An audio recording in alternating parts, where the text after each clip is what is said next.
তৃতীয় শ্রেণীর ছাত্রছাত্রীরা, বিষয় গণিত।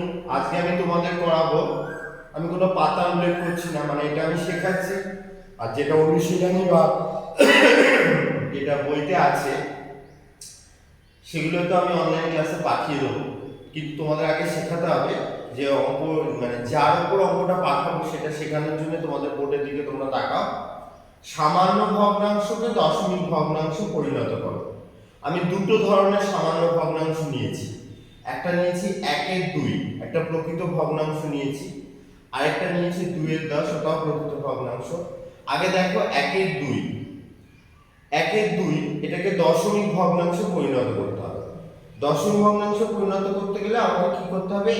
1কে 2 দিয়ে ভাগ করতে হবে। আমি যখনই 1কে 2 দিয়ে ভাগ করব তখন একটা সমস্যা আসবে। এখানে ভাজক 2, ভাজ্য 1, ভাজ্য কম, তখন আমাকে কি করতে হবে? ভাগফলে একটা দশমিক বসিয়ে শূন্য আনতে হবে। শূন্য আনলে 10 হয়ে গেল, তখন বেড়ে গেল সংখ্যাটা, তখন 5 দুগুণে 10। তার মানে দশমিকে যখন এলো, 1/2 যখন দশমিক ভগ্নাংশে এলো তখন কি আর এলো? 0.5। কেউ 0.5ও লিখতে পারো, কোনো অসুবিধা নেই। এবার আমি পরবর্তীটা যাচ্ছি। দেখো 2/10, এই যে হরটা যদি সামান্য ভগ্নাংশের হরটা যদি 10, 100 বা 1000 বা 10,000 থাকে, তাহলে অঙ্কটা আর করতে হয় না, প্রচন্ড সুবিধা হয়ে যায়। কিরকম সুবিধা হয়ে যায়? এটা বলেছে 2/10 মানে 10 ভাগের 2 ভাগ, তাহলে আমি দশমিকের পর দশাংশের ঘরে 2 বসিয়ে দেবো, তাহলে 2 দশমিক হয়ে গেল। আবার এটা বলেছে 100 ভাগের 2 ভাগ, 100 ভাগের 2 ভাগ মানে হচ্ছে 2টা শতাংশের ঘরে বসবে আর দশাংশের ঘরে 0 বসে যাবে, আর দশমিকের ঘরে দশমিক থাকবে, তাহলে এটা দশমিকে আগে কি হলো? 0.02।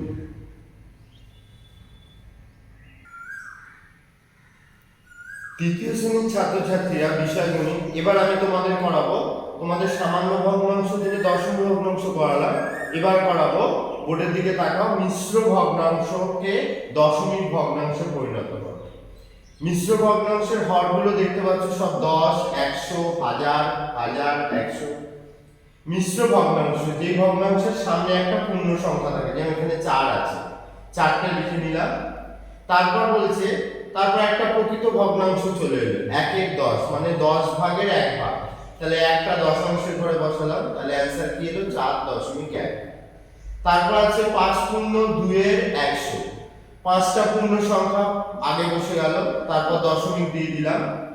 100 ভাগের 2 ভাগ, তাহলে 2টা শতাংশের ঘরে বসলো আর দশাংশের ঘরে 0 বসলো, তাহলে 5.02। তারপর এলো 25 পূর্ণ 7/1000, 25টা পূর্ণ আছে, বসিয়ে দিলাম, দশমিক হলো।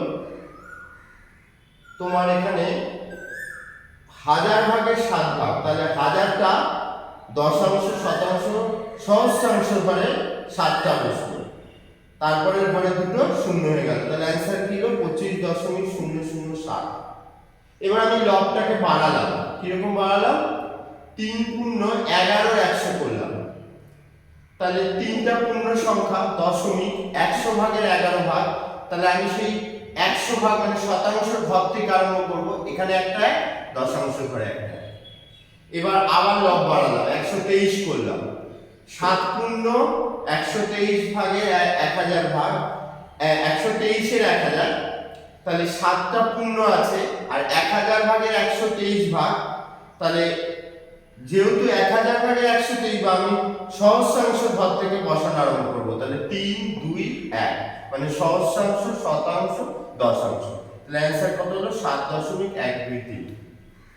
ঠিক আছে, তোমাদের বুঝতে পেরেছো? এবার এই ধরনের অঙ্ক অনলাইন ক্লাসে আরো যাবে।